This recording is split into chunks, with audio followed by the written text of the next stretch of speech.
Era un lunes, 25 de octubre de 1982. El presidente Belisario Betancur, vestido de traje y corbata negra, apareció en la televisión nacional con un mensaje. El Mundial de Fútbol de 1986 no se hará en Colombia. Previa consulta democrática, aquí tenemos muchas otras cosas que hacer. Y no hay ni siquiera tiempo para atender las extravagancias de la FIFA y de sus socios. Con esas palabras, el presidente puso fin a 12 años de ambiguas promesas y planes fallidos que 3 gobiernos pasados hicieron para organizar el Mundial de 1986. Bienvenidos y bienvenidas a Desclasificados, un podcast de la no ficción sobre historias ocultas en los archivos. En cada episodio rebuscamos en carpetas engavetadas y removemos documentos oficiales para descubrir joyas enterradas por el paso del tiempo. Piedras preciosas en forma de secretos, anécdotas curiosas o casualidades de la historia con mayúscula. Soy Víctor Cabezas. En el episodio de hoy, les voy a contar la historia del fallido Mundial de Fútbol de 1986 que debía jugarse en Colombia. Con apenas 2 meses en el cargo, al presidente Belisario Betancur le cayó el chicharrón de decidir si la nación podría pagar ese lujo.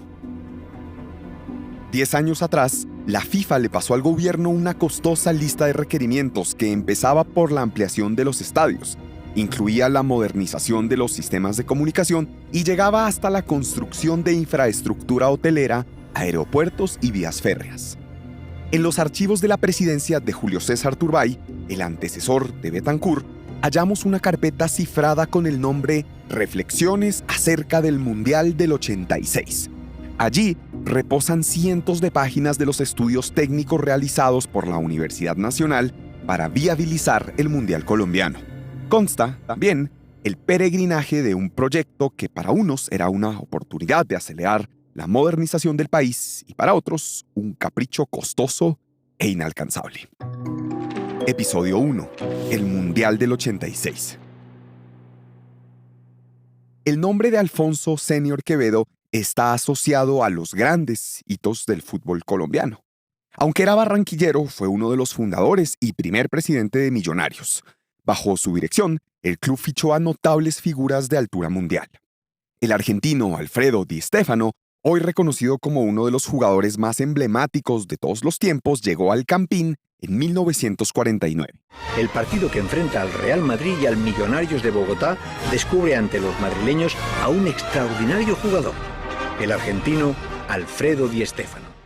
Di Stéfano completó un equipo que entre 1949 y 1952, durante la gestión de Alfonso Senior, era laureado por los futboleros como uno de los mejores del mundo. El paso de Senior por la presidencia de Millonarios lo posicionó como un dirigente de quilates en Colombia. Le dio acceso a la élite del fútbol mundial. El hombre se paseaba por los pasillos de los comités ejecutivos de la FIFA. Era usual verlo temblar por un partido en los palcos reservados para los ejecutivos de la FIFA durante los mundiales de fútbol.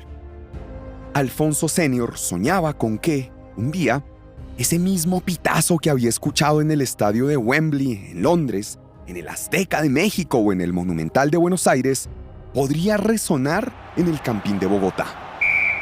Era, desde luego, un proyecto ambicioso, pues se trataba de uno de los eventos públicos más importantes del mundo, que encerraba a millones de personas tras su pantalla durante las casi 4 semanas en las que las selecciones nacionales se enfrentan en la cancha.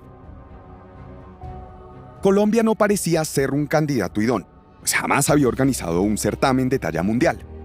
Pero esa fama tuvo un alentador cambio en 1968, cuando el Papa Pablo VI hizo la primera visita papal oficial en América Latina. Presentará el saludo a su santidad el Papa Pablo VI para reparar errores del pasado y para curar enfermedades actuales. El pontífice visitó Bogotá y Mosquera durante 3 días. Ese gran evento religioso dejó la sensación en Alfonso Senior y en el gobierno del presidente Carlos Lleras Restrepo de que Colombia se le podía medir a eventos de alto calibre. La organización del Mundial era una usual ambición de los países futboleros y Colombia tenía motivos para pensar que ya le tocaba. Para 1978, México, Chile, Argentina y Uruguay ya habrían sido sedes. Mundial Mundial 78. Una muestra de lo que los argentinos somos capaces de hacer. Por eso, en 1970, tras la exitosa visita del Papa, Alfonso Senior gestionó el visto bueno del presidente Gerard Restrepo para organizar un mundial en la próxima fecha que le tocara a América del Sur. Ese año era 1986. Con el aval entusiasta del presidente Gerard Restrepo, Senior puso a correr una propuesta entre los escritorios de los altos dirigentes de la FIFA. Colombia, 1986. El comité ejecutivo reunido en México en agosto de 1970 le dio un primer guiño al dirigente colombiano, pero condicionó el avance a que el nuevo presidente, conservador Misael Pastrana Borrero, estuviera alineado con esa iniciativa. A Pastrana le pareció una magnífica idea y renovó sus votos de confianza tan pronto se posesionó en el cargo. Con esas bendiciones, Alfonso Senior continuó el nada fácil periplo de convencer al comité que, a la par, revisaba las propuestas de potencias como Estados Unidos y Brasil. Para legalizar el entusiasmo que había mostrado, el presidente Pastrana dictó un decreto creando un comité para promocionar el campeonato y, al mismo tiempo, declaró su celebración en Colombia como un hito de interés nacional. Estos buenos augurios del presidente llevaron a que, en 1973, la FIFA enviara a Colombia una comisión que evaluaría las ciudades, los estadios y la infraestructura de transporte. Tras un par de semanas viajando por el país, los expertos regresarían a Frankfurt y presentarían un estudio ante el comité ejecutivo para que se tome la decisión final. La buena noticia llegó un 9 de junio de 1974. El periódico El Tiempo replicó un cable de la agencia AFP que informaba la definición del comité FIFA. El titular era Colombia, sede. Era oficial. El pitazo inicial del Mundial de 1986 resonaría en la sabana de Bogotá. «Es el día más feliz de mi vida», dijo Alfonso Senior al conocer la primicia. «Mi corazón rebosa de agradecimiento por esta confianza unánime inspirada por mi país». El mismo día en el que se conoció la noticia, el presidente Misael Pastrana declaró hallarse embargado por una inmensa satisfacción. Según él, la determinación del comité no fue una concesión graciosa, sino consecuencia de un estudio directo de la realidad nacional. Eufórico, el presidente dijo que ese visto bueno era un reflejo de que Colombia gozaba ante el mundo de un sólido prestigio. Si no quieres que algo se sepa, crea una comisión de investigación. Esa frase, endilgada a Winston Churchill, bien podría mutar en: si quieres que algo no pase, crea una comisión. En medio de la euforia por la buena nueva de la FIFA, el gobierno creó una comisión conformada por el ministro de Hacienda, el director del Instituto Colombiano de Deporte, el embajador en Alemania y el mismo Alfonso Senior. Su objetivo era armar una ruta de trabajo desde la orilla financiera, técnica y logística para preparar a Colombia para el certamen de 1986. El ocaso de esa comisión llegó con la partida de su fundador, el presidente Misael Pastrana, quien le entregó el cargo al liberal Alfonso López Michelsen en 1974. Él ratificó su apoyo al certamen y para ello creó otra comisión de avances nulos durante los 4 años de gestión. El calendario seguía corriendo sus números mientras el proyecto se enredaba entre la burocracia nacional. En 1978, la FIFA se encontró con que había nuevo presidente y prácticamente ningún avance en la preparación del Mundial. Y para entonces, ya era una volátil promesa. El liberal Julio César Turbay Ayala llegó a la Casa de Nariño con la fama de ser un alérgico al fútbol. Pero aspiro a que sin haber prometido mucho porque no fui un candidato promesero, haya sido un gobernante que ejecute mucho más de lo que prometió en su campaña electoral. El presidente vio que el Mundial estaba a la vuelta de la esquina y, a decir verdad, fue el único que le puso seriedad a la oferta y adelantó estudios técnicos que, en los albores del evento, por primera vez le ponían números al sueño mundialista. El presidente Turbay le encargó a la Universidad Nacional que hiciera los estudios que pudieran resolver, finalmente, la pregunta de qué hacía falta para que Colombia estuviera lista para el Mundial y, desde luego, cuánto costaba esa aventura. Bajo el lema Reflexiones del Mundial de 1986, reposa en los archivos de la presidencia de Turbay una carpeta con los estudios que, un año después, le presentaron los técnicos de la Universidad Nacional. En 500 páginas, un equipo liderado por el profesor Luis Roberto Martínez reflejaba todos los aspectos clave para presupuestar y organizar el Mundial.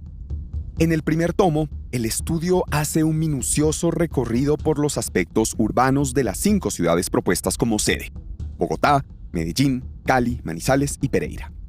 Asuntos como la organización urbana, las distancias entre estadios y centros hoteleros, capacidad de las vías durante partidos clave, el afluente de agua y electricidad y el sistema de transporte fueron analizados en detalle por la Universidad Nacional.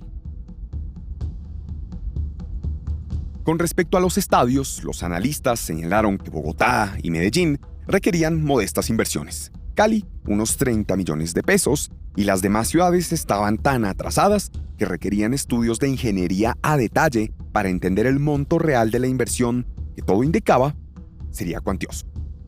El tomo 2 se enfocó en los aeropuertos y en los sistemas de salud de las ciudades sede. Durante un año, los profesores de la universidad estudiaron el flujo de pasajeros en cada terminal aérea. Hicieron proyecciones sobre las adecuaciones necesarias para que aviones jumbo aterrizaran en aeropuertos como el de Pereira o el de Cali. Estudiaron los flujos vehiculares desde las terminales hacia los hoteles y midieron la capacidad que las clínicas y hospitales tenían para soportar un embate de decenas de miles de aficionados. En el tomo 3, el estudio hace proyecciones sobre el potencial incremento del turismo como consecuencia del Mundial. Por tierra y aire, se esperaba la llegada de un 40% más de visitantes comparado con un año normal. No era solo el certamen, sino el pre- y el post-mundial lo que hacía que la cifra se abultara. Las habitaciones de hoteles en Bogotá abastecerían a los aficionados, pero la oferta en las demás ciudades sede deberían aumentar al menos en un 30%.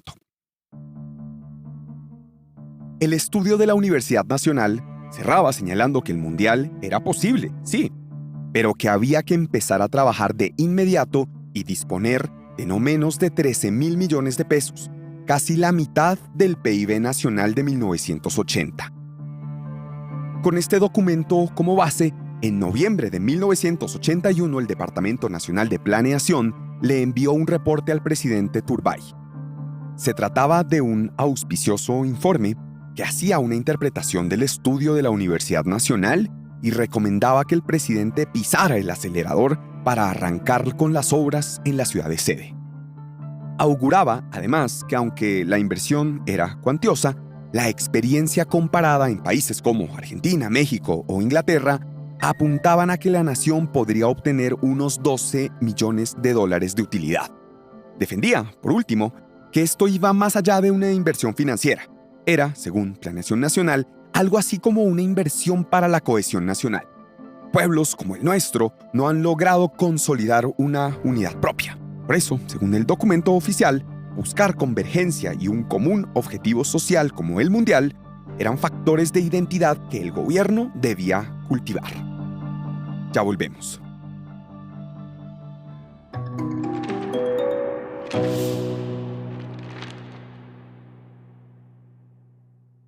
Mientras este prometedor informe transitaba por el despacho del presidente Turbay, en la FIFA había un aire de sospecha y suspicacia sobre la real voluntad de Colombia de hacer lo necesario para organizar el Mundial.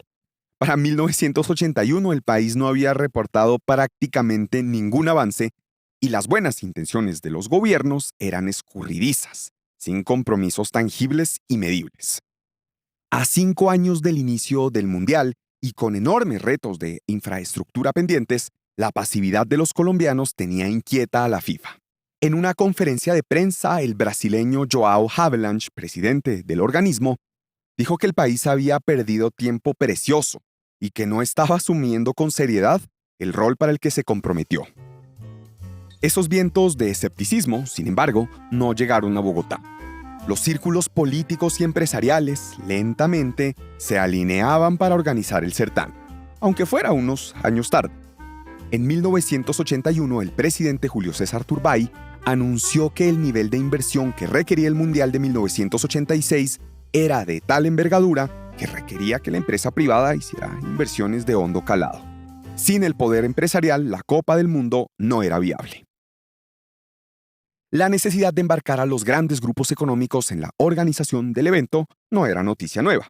Desde el momento de la concepción del proyecto, Alfonso Senior había conversado con figuras como Jaime Michelsen Uribe, propietario del Grupo Gran Colombiano, el más poderoso conglomerado de bancos y financieras del país. Michelsen le había dado un espaldarazo a Senior. El banquero era su carta de confianza al momento de responder sobre quién apoyaría económicamente el proyecto. Ya con las proyecciones financieras del Mundial en mano, el presidente Turbay llamó a Senior y le pidió que juntara a sus amigos empresarios y los invitara a hacer una millonaria coalición si querían que rodara ese balón en Colombia. Rápido y diligente, Alfonso Senior logró alinear a los 3 conglomerados empresariales más importantes del país. El camino estaba a medio recorrer, pues el Grupo Gran Colombiano, liderado por Jaime Michelsen, ya estaba embarcado y, de hecho, anunciaba públicamente su respaldo a la organización del evento. Su tradicional águila voladora aparecía en periódicos y revistas con el anuncio «Apoyamos el Mundial, Colombia 1986». Tras el apoyo de Michelsen, Carlos Ardila Lule, propietario de las gaseosas Postobón y de un conglomerado de medios de comunicación, se sumó al proyecto del Mundial. En las tapas de los refrescos de Postobón, Colombiana y Lux. En cambio, a Julio Mario Santo Domingo, dueño de la cervecería Bavaria y de la aerolínea Avianca, no le hizo gracia que Jaime Michelsen fuera el abanderado de la iniciativa y por eso prefirió no entrar de lleno. Solo sumó a Carlos Cure, presidente de Bavaria, sin embarcar a todo el Grupo Santo Domingo. Con estos apoyos de gran escala, las agremiaciones empresariales empezaron a mover sus hilos. En abril de 1982, la Asociación Nacional de Instituciones Financieras, ANIF, publicó un informe que daba cuenta de que el Mundial sería un jugoso negocio para Colombia. La ANIF proyectaba unos 360 millones de pesos en ganancias. El Mundial parecía no tener marcha atrás. Para ponerle números y responsabilidades al compromiso con la FIFA, a fines de abril de 1982 se reunieron en Bogotá los fundadores de una organización conocida como la Corporación Colombia. Esta naciente agrupación empresarial fue entendida por el gobierno de Turbay como una oportunidad para escurrir lenta pero decididamente la responsabilidad pública que representaba organizar el Mundial. El entusiasmo de los empresarios le dio la confianza al presidente para cruzarse de brazos y poner este tema en el congelador para pasárselo a su sucesor, que pronto llegaría. En abril de 1982, Colombia andaba en plena etapa electoral. Faltaban nada más que 2 meses para que llegara un nuevo mandatario al que le caería la responsabilidad de decidir si, finalmente, la nación fondeaba el certamen futbolístico de 1986. Julio César Turbay no tenía forma de hacer ese compromiso financiero. Un reporte del Ministerio de Hacienda anticipaba que se requería una reforma tributaria y frenar una buena parte de las iniciativas del gobierno para reunir los fondos destinados al Mundial. Turbay, ya de salida, prefería pasarle ese chicharrón a su sucesor.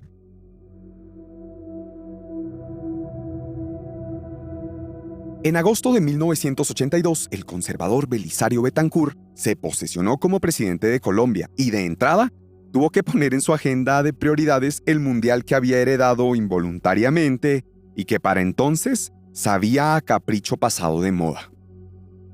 La Corporación Colombia, la única agrupación económica que medio alentaba el proyecto, hacía agua por 2 eventos, uno bien anticipado y otro insospechado. El que se veía venir era el retiro del Grupo Santo Domingo. A Julio Mario Santo Domingo nunca le gustó ser segundón de Jaime Michelsen.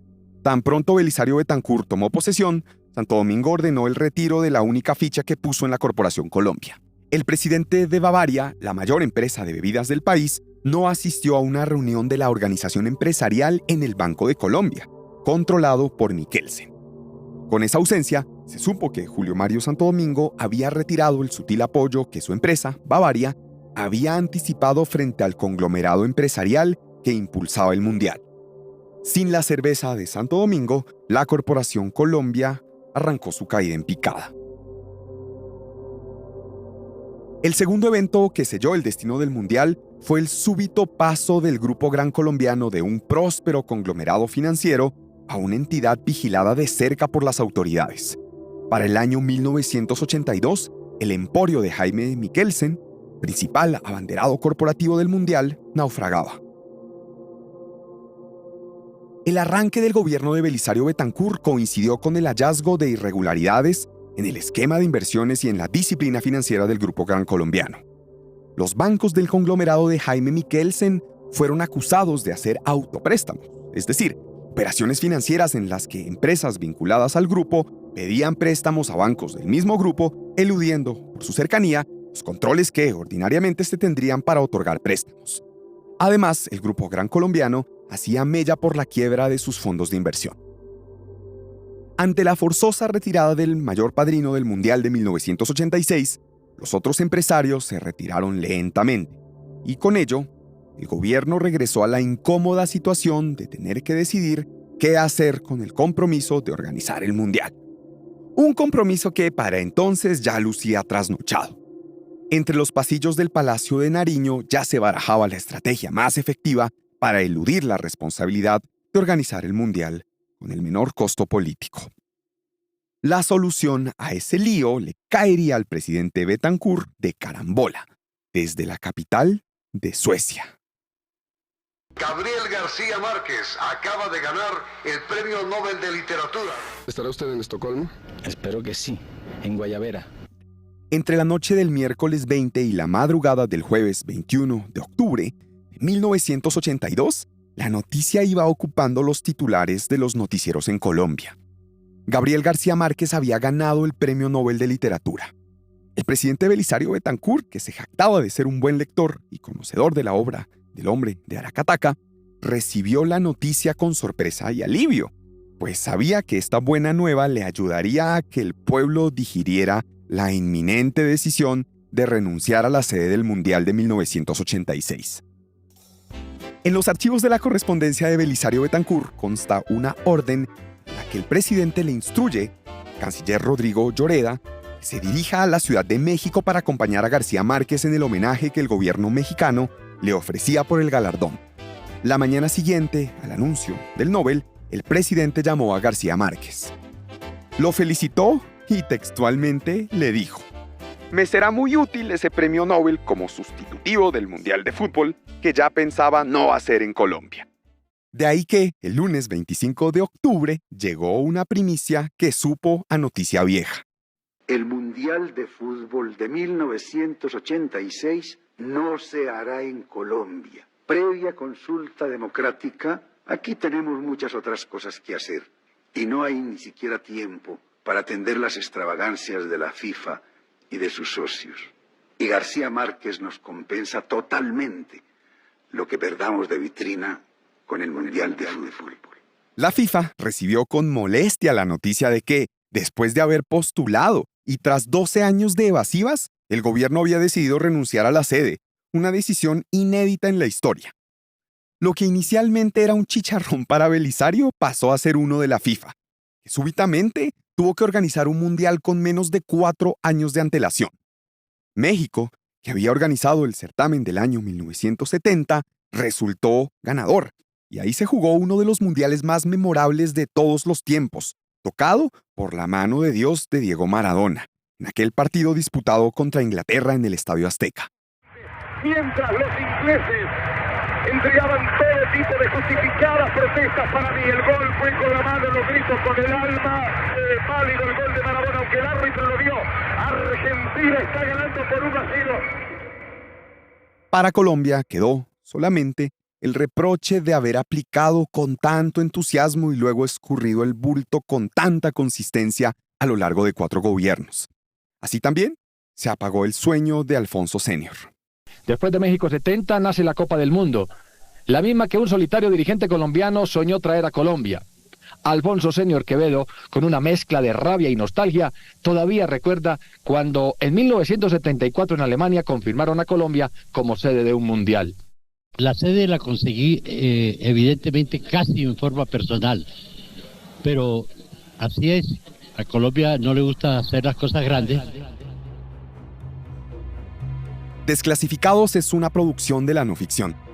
Esta historia fue investigada, escrita y narrada por mí, Víctor Cabezas. La edición es de Juan Serrano, la mezcla y el diseño sonoro son de Jairo Pineda. La carátula del podcast es de Isabela Soto Vallejo, el marketing y las comunicaciones son de Isabela Soto Vallejo, Shaquén Moreno y Gabriela Rivera. Nos vemos la siguiente semana. A todas y todos, muchas gracias por escuchar.